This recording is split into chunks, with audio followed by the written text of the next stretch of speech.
with a war. Oh my God.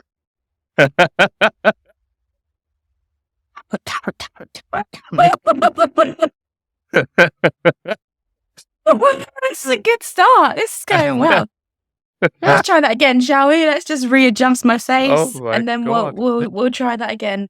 Hopefully, that's easy to cut, and it won't be an issue. Let's try this again.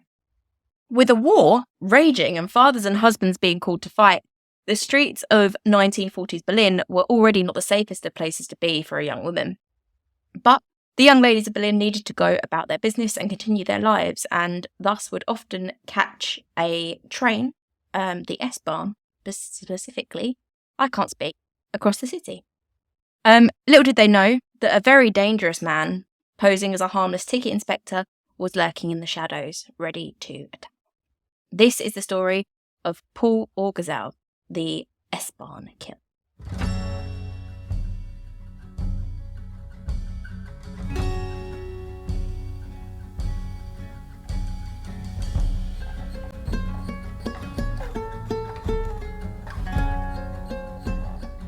Good day to you, you little creeps. Thank you for joining us here today at Horror House. I'm Amy. And I'm Dom. And you are completely and utterly amazing for being here. Thank you for joining us. If you lay awake at night wondering what monsters are hiding under your bed, if you watch horror movies on your own because nothing scares you, and if you walk past people in the street and wonder, how would they kill you if they got the chance, then what's your number? Because we should probably hang out. You know? It might be fun. Dom, how are you doing? How the devil are you, darling? What's going on? I am good, darling. It's been a minute, hasn't it? You gallivanted away to Scotland, and I didn't go anywhere. I went to Mum's, but I didn't have like an extended vacay. But I'm good. It was sort of a vacay. I kind of just went home to visit Mum and Dad and, got lots of cups of tea. But I'll take it. It's fine. Happy days. It's all good. No, I'm good. I was telling you before we were recording, these past 2 weeks, I've been in a permanent state of what the hell is going on, because I work night shifts, and for the past 2 weeks at work, we've been training and setting up stuff, which has meant that everyone's been doing a 9 to 5. I don't do 9 to 5. My body is just programmed to stay awake all night. So like the past few weeks I've had like no sleep. So I'm a little bit running on fumes. I did fall asleep like 10 minutes before we were due to record today. So that was great. I woke up in a panic at like 28 minutes past, and I was like, Yeah, that was fun. I was just sitting in the studio like, is it you joining me, or am I doing a solo this week? But no, I'm good. I got a lovely little email saying that my Disneyland Paris trip is now 2 weeks away, which is fun. Very, exciting. very fun. And I've got I went on a bit of a splurge on murderapparel.com the other day, so I've got a nice little delivery coming tomorrow, which I'm very excited about. So yes, I'm good. I'm excited to hear about this despicable man that we will be discussing today. Good. I'm glad to hear it. This might be the third in a... If not, it's definitely the second, where I'm not talking about a British killer or an American one. No, because your last episode was that the woman who made people into... Yeah, who was Italian. Yeah. And then my last episode before that was Demonic Possession, which I think one of them was British, and one of them might have been American from memory as well. So I don't know, like half and half, but definitely not for the last two. So making a nice change. You've been branching out. Yeah. You've been branching out. I'm so proud of me. You're doing amazing, sweetie. Yeah, you're doing great, honey. I needed that today. I've not been told that today, so thank you. That's okay. That is okay. That's a total lie. I have been told that quite a lot today. Don't cry on me though, because that would just be awkward. I'm sorry. No. I have been told that quite a lot today, so that's one of the rare days where I am told it quite a lot. So I'm completely bullshitting you right now. Basically, earlier I put a little post on my own personal Instagram, because I reached quite a landmark amount of followers. I and saw. It's very exciting. Yeah. Well done. Thank you so much.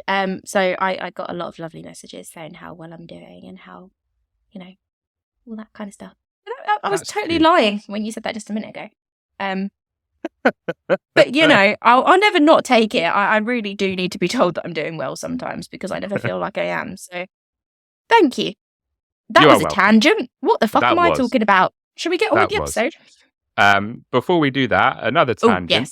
Yes. Our YouTube channel has been popping off. We were talking about it before we started recording, but it's been like, I don't know what's been going on. Obviously, thank you to new subscribers, and thank you to everyone who's liked and commented and told other people about it. But like, we off of one episode, which was our Amityville episode, we gained like 28 subscribers, not 28, 22 subscribers. Like, Amityville was on, I don't know what, nearly 900 likes now or something obscene. So yeah, it's just out of nowhere. So thank you. Whatever we're doing it right. Absolutely. It's good. And we're now over 200 at over 200 followers on Spotify. So that's pretty cool. Thank you. Thank you, everyone. Yes, absolutely. And also, I noticed that I don't know how like Spotify analytics work, but for the last 30 days, our listener number is 69. So that's cool. That is cool. That is cool. I will always take that. Like any time. It's never going to be an issue for me. I mean, who doesn't love a good 69? Let's be honest. One, I think, is the answer to that question. Absolutely no one. Cool. So, Paul Orgazal, which is definitely not how you say it, because it's a Polish name originally. And I know that the Zao doesn't sound like Zao when you say that, but that's how I'm going to say it. And then from now on, I'll just refer to him as Paul, because I don't want to keep butchering it. But Paul Orgazal was born on the 29th September 1912 in the village of Montorn in East Prussia, which was part of the German Empire. It's now part of Poland, but it was Germany at the time he was born. He was the illegitimate child of Mary Saga, who was a farm worker. Saga's father later filled out his grandson's birth certificate, marking it with 3 crosses under the father's name and giving the child his birth name of Paul Saga. In 1924, the now 12-year-old Paul Saga was adopted by Johann Orgazal, a father? Nope, he was not a father, but he became one when he adopted a child. He was a farmer, though, in Havelland. He would eventually take his adopted father's surname as his own, and he was later employed as a labourer on the farm in the village of Nauen. He then worked in a steel foundry in, bear with me, Brandenburg an der Havel. That sounds German to me. Sure. Before ultimately settling in Berlin, which is where delightful story, not delightful, but our story takes place. I'm going to do that thing that I do when it's my episode, where we're all just being lovely. Well, we're all just telling a bit of a story, and then all of a sudden I ramp it up really fast. Okay. And it goes from 0 to 60, and I just drop like a bombshell, and no one's expecting it. Well, now you're expecting it, so when I say what I say next, don't have a go at me. Okay. Here we go.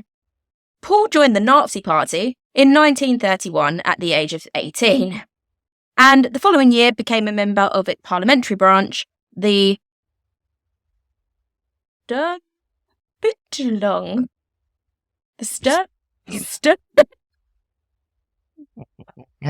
Do you know what? It used to be, when I mispronounced something, it was funny, and you had a bit of a laugh, and, it was all fine. But now everyone can see me struggling to pronounce it. So it's so much worse. And I'm so sorry. Sturmabteilung. I don't know. Basically, it was the parliamentary branch of the Nazi Party. What more do you want from me? After the Nazi seizure of power in 1933, he rose modestly in the party ranks, and by the time of his capture, Paul held the title of Scharführer, or squad leader, in the SA. In 1934, Paul was hired as a plate layer. I don't know what that is, so please don't ask me, but it's something to do with the railroad. He just loved laying plates. It's what he was born to do. Yeah, I didn't even know plates were an integral part of the rail system, but apparently they are. Apparently so. I don't know what kind of integral part they are, but apparently they are. No, me neither. I don't even know if plate layers still exist. So if there are any listeners who are actively plate laying, what are you doing? Tell us what that is. We must know. And why? Why does it matter when you're dealing with trains? I don't get it.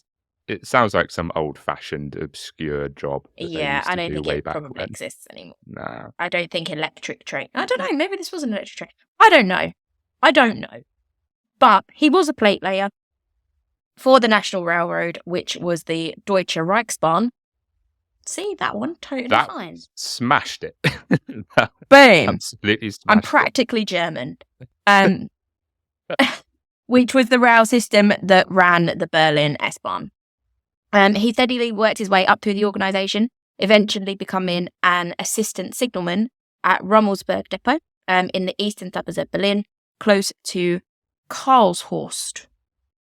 That sounds kind of... I don't know. Germany? Sounds German. Germanish? Germanic. That's the word I was looking for, not Germanish. Fucking hell, Amy, you idiot. Sorry, this really isn't a funny story.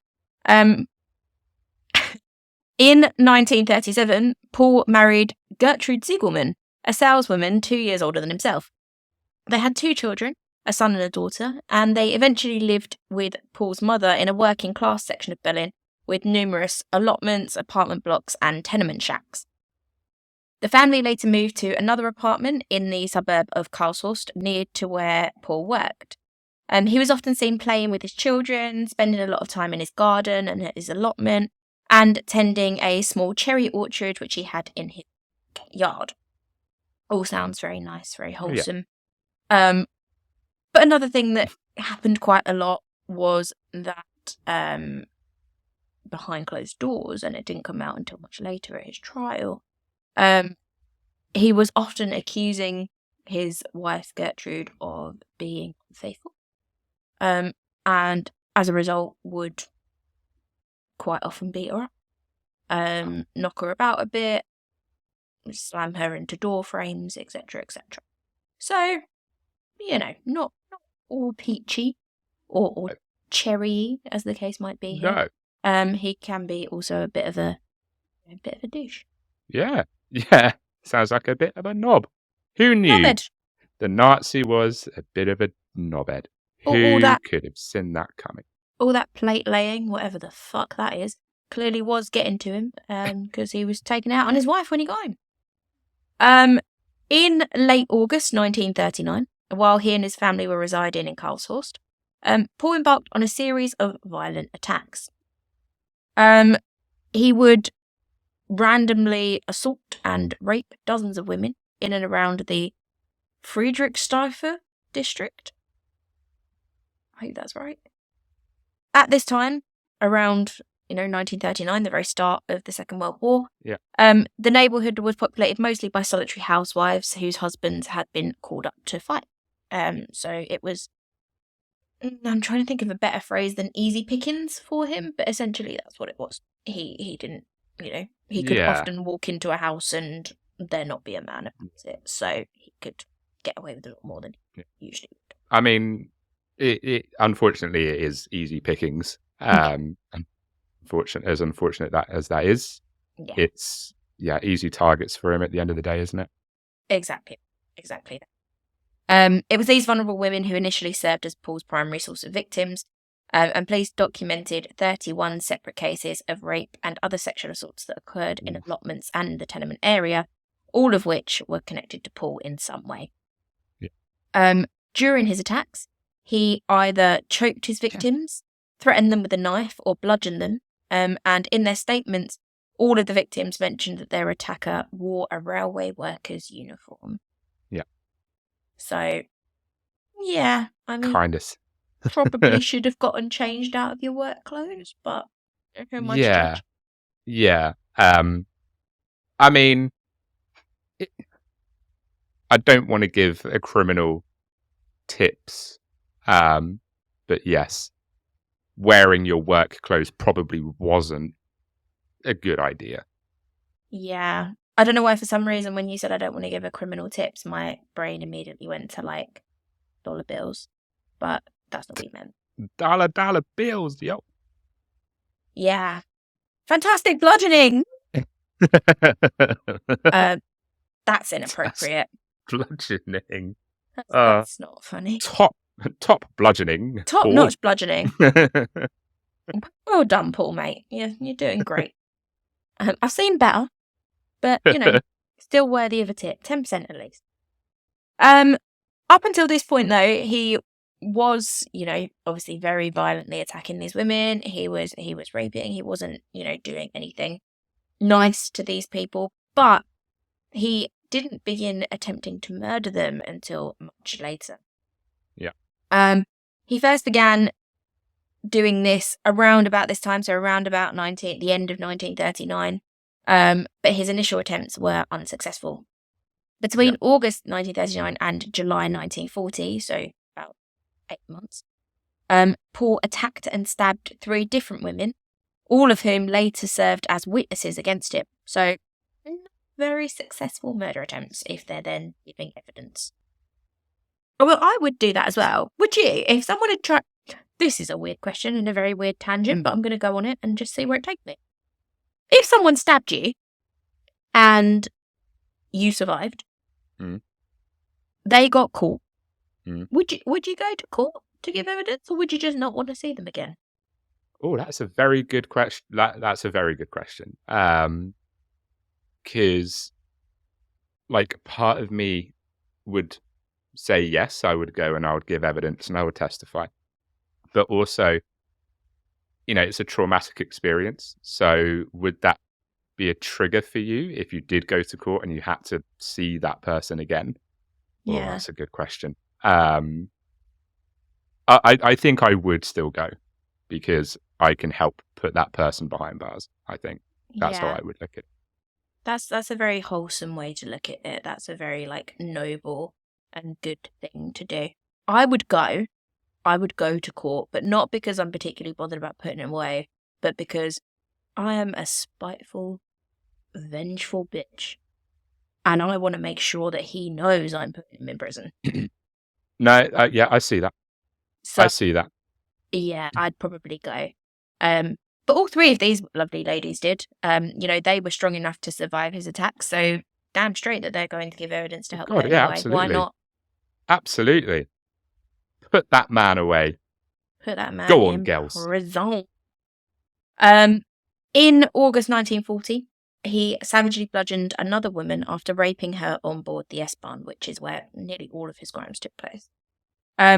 She survived only because after she lost consciousness, Paul mistakenly thought that she had died. Mm-hmm. Another failed effort in the September, so less than a month later, resulted in the victim not only surviving an attempted strangulation, but also being thrown from a moving train. Holy so he choked her. She obviously passed out due to lack of oxygen, as she would in that situation. But because he thought she was dead, he threw her from the train, and she survived all of it. She survived being thrown from a train. A moving train. Woman warrior. Absolutely. What an absolute unit. Holy legend. Hell. Absolute legend. And still gave evidence. Yes. What a woman. When I'm talking about inspirational What's a women, woman? right? I'm probably going to get, burnt at the stake for saying this, which coincidentally is how I'd always thought I would go. When I'm talking about inspirational women, I'm not talking about Beyonce. I'm not talking about Lady Gaga, although I do love her. What I'm talking about is bitches like this, who get strangled and thrown from a moving train, survive, and then go and give evidence against their attacker. These are the women that I think are inspirational and that I'm looking up to. This is what I aspired. Obviously, I don't want to be strangled and thrown from a moving train, but this is the level of courage that I want. That's what I'm talking about. Beyonce can fuck off. She's a great singer. Good for you, girl. But it's not inspirational. It's not. Whoa. Oh, is that too far?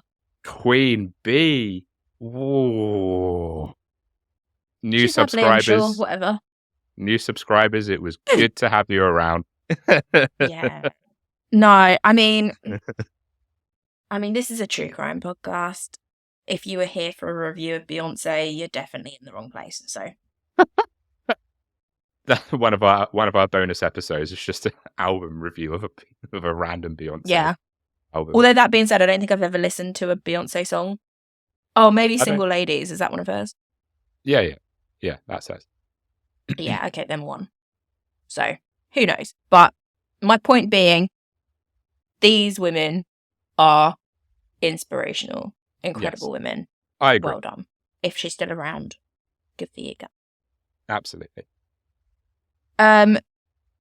Soon after this, Paul suffered another setback in his plan to murder these women, when he attempted to rape another woman in an S-Bahn station. Unfortunately, what he didn't realise, well, I say unfortunately, fortunately for the victim, unfortunately for him, what he failed to realise was that her husband and her brother-in-law were nearby. Oh. She screamed for help, and obviously Paul was chased. He was caught and savagely beaten by the two men. He did manage to escape, but obviously quite the plan he had in mind. No. When he thought he was going to rape this woman. No. Yeah. Obviously, it's very unfortunate for him, and it's amazing that he got the shit kicked out of him. I very much enjoy knowing that, but yeah, I can't imagine that was what he was expecting that day. He wasn't having much success with the way that he was doing things. He obviously had been caught and beaten. So he decided that he needed to change his modus operandi and come up with a new approach that would perhaps be a bit more successful in getting him what he needed. But before we get into that new approach, should we take a little break? Should we take a breather? Should we pop outside and make sure there's no big burly men around the corner? Yeah, I mean, surely in your case, seeing a big burly man round the corner wouldn't necessarily be a bad. I'd have had worse days. Fair enough. But yes, let's take a break. Let's take a little break so I can go check. Oh no, there's a big burly man round the corner. Oh, whatever shall I do? Terrible. Yeah, so while I go say hi to him, you guys take a little break and we'll see you back here in a few. Oh dear.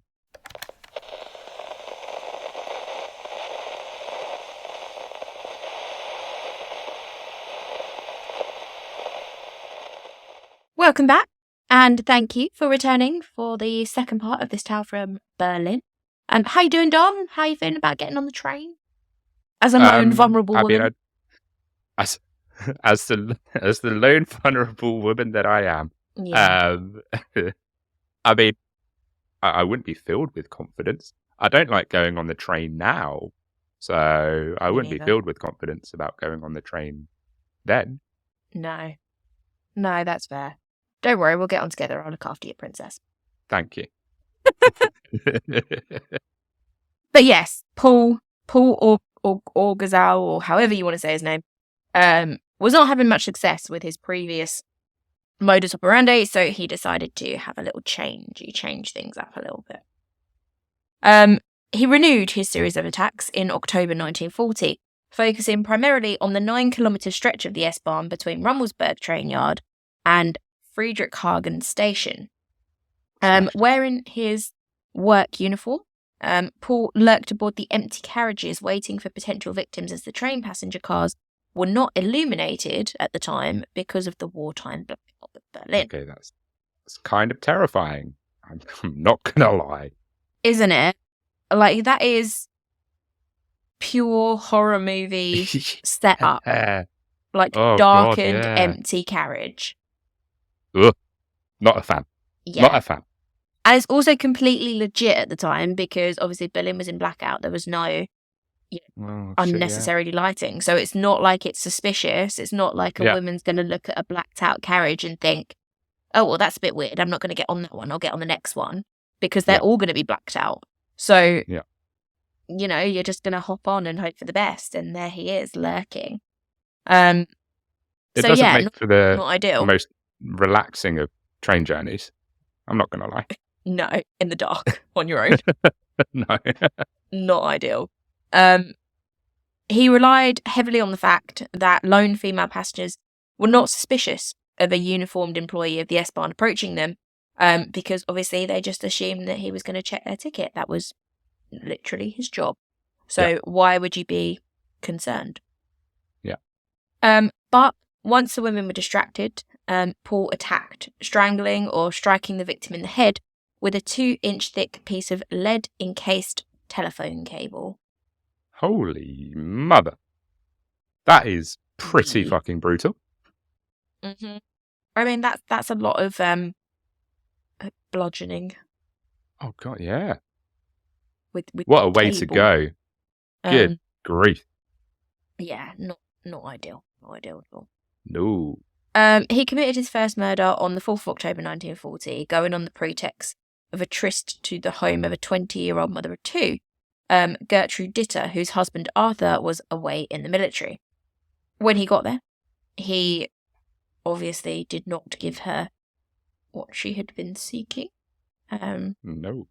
I don't know how to put it politely, but I think I catch your drift. I mean, she wanted a fuck and he didn't give it to her.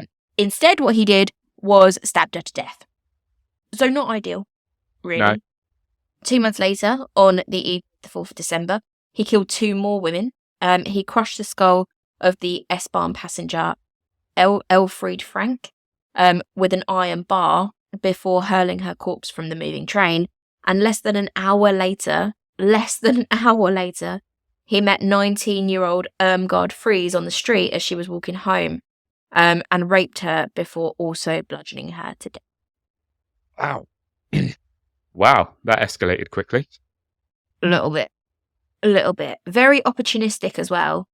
You know, like he's not going after people specifically. He's not like stalking these women beforehand. He's literally just like, she's on her own. She'll do. Yeah. Which he knows... I don't know if that makes it scarier or not, to be honest. That's a fair point. Like, would it be scarier? Is it scarier when someone sort of plans, or is it scarier if someone literally sort of, I don't want to say spur of the moment, but they see the type of victim that they can identify as easy target, and then, I mean, yeah, it's a fair point. But it is also kind of terrifying that he's literally like just spotting these people and he's like, she'll do.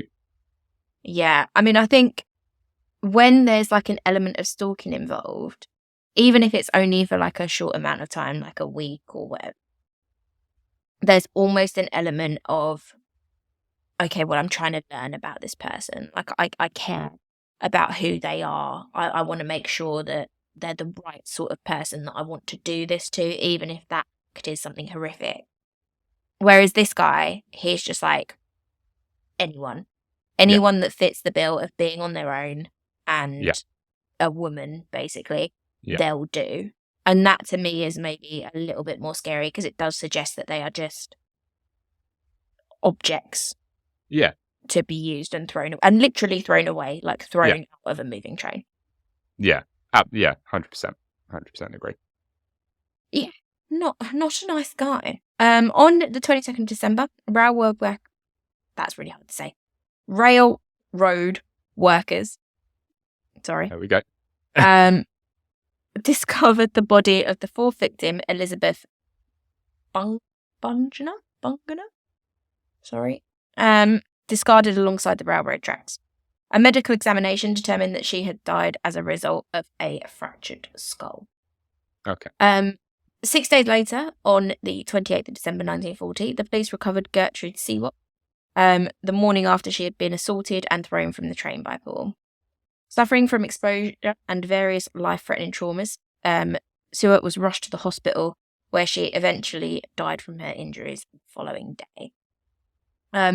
So he really, in this sort of short amount of time between October and December, he really went He for ramped it up. Yeah, He got this sort of new, I guess, technique of, having the darkened carriages, waiting until they were alone on the carriage and then approaching them as a ticket inspector. And he was like, this is working. This is what I'm going to do. Yeah. Granted, it wasn't always on the train itself. Sometimes he did manage to, get himself in with someone and would go back to the house, or it may be on the street afterwards when he followed them out of the station. But generally, the idea that he found them on their own on the train and then did something either then and there or later was his successful way of doing things, I guess. Yeah, it's definitely ramped up 100%. And like you say, unfortunately, he's now found a method that works for him. Unfortunately, it didn't stop in 1940. The attacks carried on into 1941. And on the 5th of January, when the unconscious body of Hedwig Ebauer was discovered near to the S-Bahn, it was also discovered that she had been 5 months pregnant. Paul had unsuccessfully attempted to strangle her before throwing her from the train alive. And like Seward, Albert Ebauer succumbed to her injuries later that day in the hospital. He really wasn't very good at determining when someone was unconscious as opposed to dead, which is, in a lot of ways, incredibly unfortunate, because it then meant that these women were thrown alive from a train. Granted, they were unconscious, so arguably they may not have felt anything, but even so, to die later in hospital is and the injuries from being thrown from a moving train, you're not getting light or minor from that, are you? You're getting some damage. Yeah, exactly that. And I'd love to say that the 5th of January attack was the only attack on a pregnant woman, but unfortunately that was not the case. On the 11th of February, the remains of Paul's 7th victim, Joanna Voigt, a pregnant mother of 3, were found. An autopsy later confirmed was most suspected that Voigt had died as a result of being repeatedly hit in the head, and also of the injury sustained afterwards from being thrown from the train. Given the similarities to all of the previous crimes and the other bodies that the police had found at this point, all 7 deaths were deemed to be the work of the same individual by police. Yeah. Which, fair assumption. Yes. That's some astute thinking from the police, and as you know, we rarely get so true passable police work, not even good police work, somewhat capable police work. That's all we ask, is somewhat capable police work, and so rarely do we get it. I feel a bit bad about saying this sometimes, because I actually have friends that are police officers, and I'm sure you do a great job. But these people that we cover in our true crime cases really don't very often. So we have to bring it up. We have to mention it, just so that people, get their act together. 2 of Paul's previous victims, who had managed to survive being raped and thrown from the S-Bahn, as mentioned previously, are very inspirational women, were able to describe the attack and murder attempt, both confirming to police that their assailant was a railway employee in a black uniform. By December 1940, as other similar crimes started to be reported, the police began looking for a suspect matching Paul's description. However, all domestic news coverage at the time was either very, very tightly controlled, bearing in mind that we're living in Berlin under control of the Nazi Party, or it was heavily censored by various agencies within the Nazi government. This was especially true of news items like the S-Bahn murders, which might have damaged the wartime morale of the German people.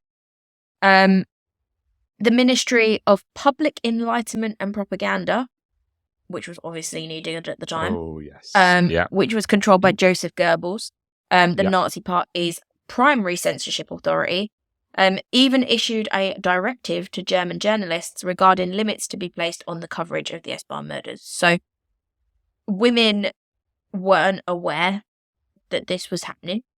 They certainly weren't told to avoid the S-Bahn because we don't want to damage wartime morale. And actually keep anyone safe. That's crazy. Thanks, Goebbels. As if you didn't do enough. Thanks, Goebbels, you twat. That's insane. That is insane. Like women are getting raped, thrown from trains, killed, bludgeoned, etc., etc. But don't want to make some people a bit miffed and get the morale down. It's just like, really? Yeah. I mean, some things you kind of get it. Like, you don't want to damage wartime morale. But there are some things that put other people at risk of life and limb and therefore need to be communicated. Like, morale's not that important in comparison. No. But unfortunately, good old Goebbels decided that it was, so other women died. Is the short version. Surely there's a way that they could have still not damaged wartime morale, but still also maybe brought attention to the fact that this was happening. I don't. Yeah. I mean, there were some measures they put in, which I'll go over in just a minute. But, yeah, I mean, what you would have done was put it on the news and let women. But unfortunately, that didn't happen. The homicide unit of the Berlin police under SS Hauptsturmführer, I thank you, Wilhelm Lüth, was not able to publicly seek information about the rapes or murders or to warn the population about the danger of travelling by train at night. Instead, what he did was sent out his very best detectives to discreetly deal with the case. The police operation was underway by December 1940, with 5,000 of Berlin's 8,000 railway workers being interviewed. Whoa. What? Whoa. I did have to double check that when I wrote it down because I was like, how? How over half? That's madness. Wow. Were interviewed. But they interviewed the lot. Well, not the lot, but the majority. Yeah.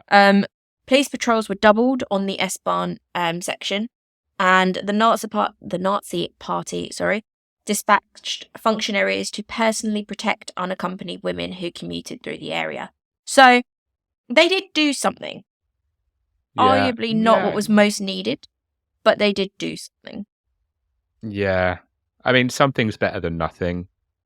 There's something's better than nothing, but at the same time, it's like you also could have done quite a bit more.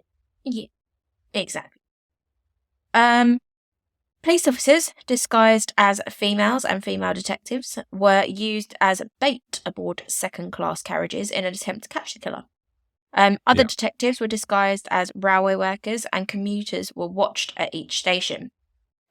Paul himself actually volunteered for a job escorting solitary women during the night hours during this part of the investigation. So they asked railway workers to help them in escorting solitary women, and Paul offered to help. Yeah. Shocker. Thanks, Paul. Who could have saw that one coming? Exactly that. Sake. Despite this effort, which obviously will put aside the fact that Paul was, volunteering. Despite their efforts to, help women and protect them, the Criminale Polizzi, which I think is how you pronounce it, did not catch more than a handful of petty criminals who were unrelated to the case. I mean, well done for catching petty criminals, but not really the point when there's a murderer on the loose. Yeah. However, the increased police attention did prompt Paul to become cautiously inactive for nearly 5 months following the murder of Voigt in February 1941. He did not re-emerge until the 3rd of July 1941, when he claimed his 8th and final victim, 35-year-old Frieda Koziol. She was raped and then bludgeoned to death in the same Friedrichsthal station where Paul had begun his wave of sex crimes more than 2 years before. Yeah. I feel like we could get into a really long debate about the way this was handled by the police. But, and this but comes with a caveat. The caveat being, I do not support the Nazi Party, which is not a sentence I thought I'd have to say in this day and age, but I don't. Getting detectives and police officers out onto the street to escort lone women when there's a murderer on the loose would not happen in any other time, in any other part of the world. But they did. Yeah, that's fair. I mean, correct me if I'm wrong. Like I don't know, maybe this does happen and I'm just not aware of it. But I have been a lone travelling woman more times than I can count. And I've never felt a police presence when that's been the case. Granted, there's not always a murder on the loose, but London's a dangerous place and there's always something going on. And no one's ever offered to escort me. There's never been a railway worker that's ever offered to escort me. So maybe they did do more than we would maybe expect if they Yeah. I don't know if that's in the absence of the, publicity, but I actually kind of found that mildly impressive when I read it. Yeah. And it, like you say, that's something positive, I suppose, that they did. Obviously there are other things they could have done. They could have brought more attention to it. They could have, done stuff with media attention and stuff like that. But like you say, they had escorts, or they were escorting, women. They were putting things in place to make it safer for them to get to where they needed to be. So I would say that is impressive. And obviously we can say that is impressive and we can say that's good, but we can also say that obviously Nazis are bad. There is two things can be correct at the same time. Yeah, absolutely. No one's justifying what the Nazis did, but in terms of this, having actual genuine people that were willing to escort women to where they need definitely isn't the worst. So, here we are. Yeah. But of course, all of that eventually had to come to end. Eventually, Paul would have to stop his series of killings. Paul, who often made misogynistic comments to co-workers and often talked about his fascination with killing, was eventually singled out by investigators looking for potential suspects among railroad employees following the murder of his victim. A co-worker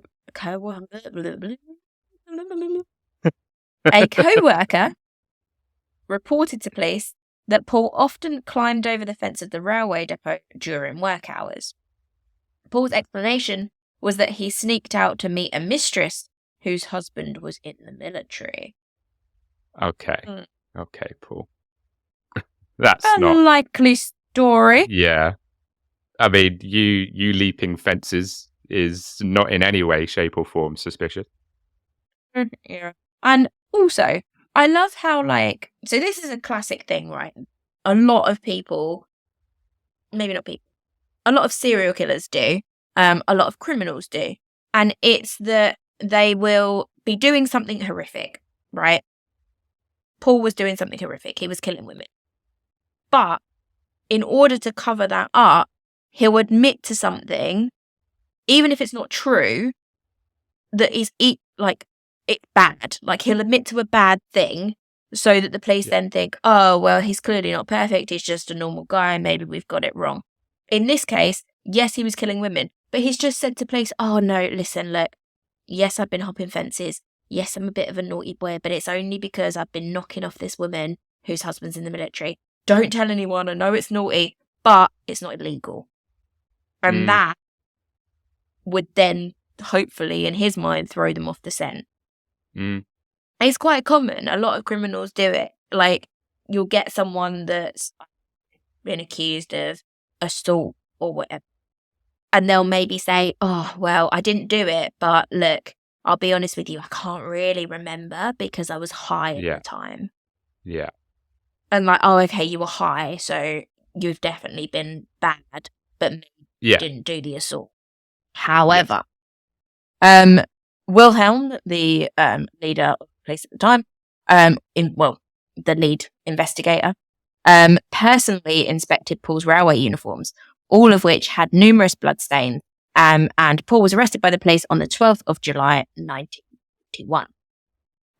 In an intimidating interrogation in a small room under the light of a single bulb, Paul was confronted with one of his severely injured victims.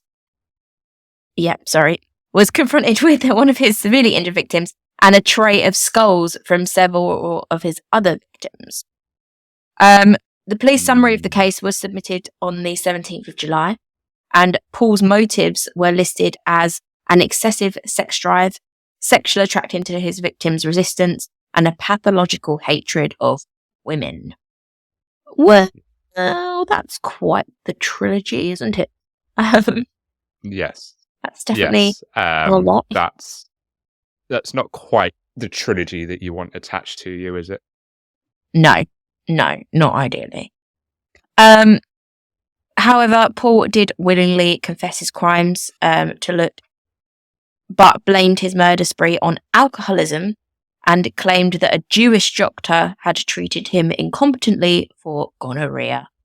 I mean, is there anything that the Nazis won't blame the Jews for, really? Yes. How gonorrhea is the root cause for all of this. Yeah, exactly. Like, oh, sorry, Judge, I didn't mean to kill those people. My crotch is itchy. Yeah. I don't know. I don't really know what the symptoms are of gonorrhea. Like, but what the... Yeah. Not the best excuse, Paul, but, whatever you want. No. Paul was formally expelled from the Nazi Party just days prior to his indictment for murder, and subsequently pled guilty to 8 murders, 6 attempted murders, and 31 cases of sexual assault. God damn. Not just 1 or 2, 31. He was very promptly sentenced to death on the 24th of July by the Berlin Kammergericht, or Regional Superior Court, in the presence of 8 witnesses. The final charges against him were of criminal violence.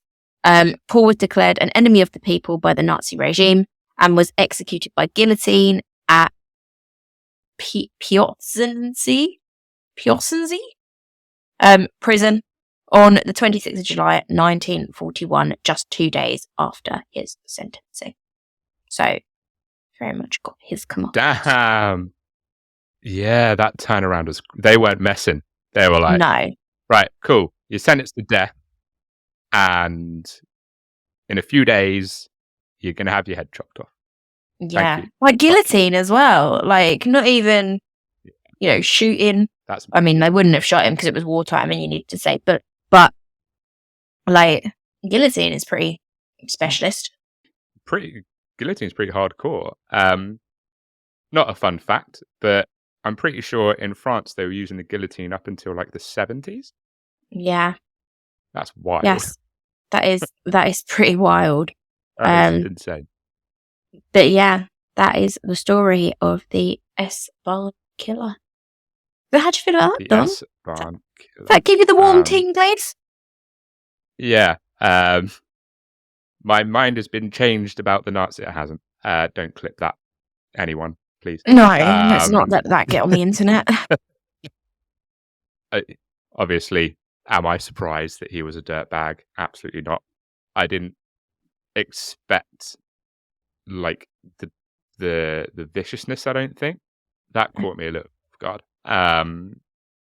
But yeah, good riddance. I love the fact that he was sentenced and then 2 days later he was executed. I love the fact that they weren't fucking around. They were just like, yeah, like we're getting this done quick. Like we don't want to give him like, you know, a month inside, and we don't want to give him like, you know, time after his trial and make him wait for his sentencing. It was like death, 2 days later, boom, done. Yeah. I like it. I mean, the Nazis are known for a great many things, but fannying about isn't one of them. And in this case, it's great news. Yeah. We definitely deserved it, in my opinion. But there we go. Yeah, absolutely. Absolutely. And that was the end of Paul Orgulzow, and also the end of my piss poor pronunciation. And on that note, Dom, why don't you see us out for this week? Yes, absolutely. He will not be missed, old Paul. Yeah, he won't be. No one's going to shed a tear for old Paulie boy. Okay. But yes, thank you everyone for listening. It's our first true crime case in a while. We haven't done a true crime case for a little while. It's very true. I don't very know true like, crime. how many episodes exactly, but it is very true crime. So it was nice to get, you know, back into sort of the true crime swing of things. We're going to be departing the true crime sphere just a tad next week. It's going to be a bit of a lighter episode. And after you've listened to it, maybe you'll think twice about getting a lottery ticket. That's all I'm going to say. But yes, it was very, very interesting to talk about. Amy's looking very confused. Yeah, I mean, I'd say that I'm very confused by what you just said, but I always look confused, so it doesn't really make a difference. But before I start rambling too much, thank you everybody for listening. There are many ways that you can support our humble little podcast. You can follow us on Instagram at horrorhouse_pod.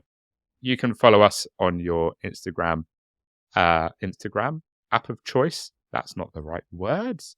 No. Podcast app of choice. And obviously the YouTube channel. You can subscribe. It would be lovely if you do. We're not going to force you, but it would be lovely if you do. It'd be great if you could put. I just started pointing, but it'd be great if you could put like a subscribe button there, so I don't look like a fucking mental patient. All right, I'm not some editing wizard, but I will try. Okay, if I'm pointing at nothing, then here's the bottom of the screen, just there. So yes, there is social media at Instagram at horrorhouse_pod. Please follow us on your podcast app of choice and on the YouTube channel as well. And as well, the Discord. Join the Discord server, and we can talk about cakes and desserts. And we can get into Amy will get into a fiery debate about a specific type of dessert, and I can't remember what that is now. What was the dessert that everyone was bombarding you about? How can you not remember? I thought we were friends. Oh, it's sticky toffee pudding. There we go. Sticky toffee pudding. It is. Yeah, it's apparently what I'm just known as now is the sticky toffee pudding girl, but I'm fine with it. I'm okay with it. I've been called way worse, so not an issue. Whatever. Oh dear. But yes, come join us on Discord, hang out. You can suggest episode ideas, or you can just shoot the shit, and we can have a grand old time. If you want to support us financially, there is the Buy Me a Coffee link. We are, as always struggling content creators. One of us more so than the other, with quite a love of caffeine. So I'm sure that she will be very grateful for some coffees. And also there is the merch store as well if you want to have a look at that. But all that's left to say from me is, until next time, as always, stay spooky. Stay spooky! Woo! Woo!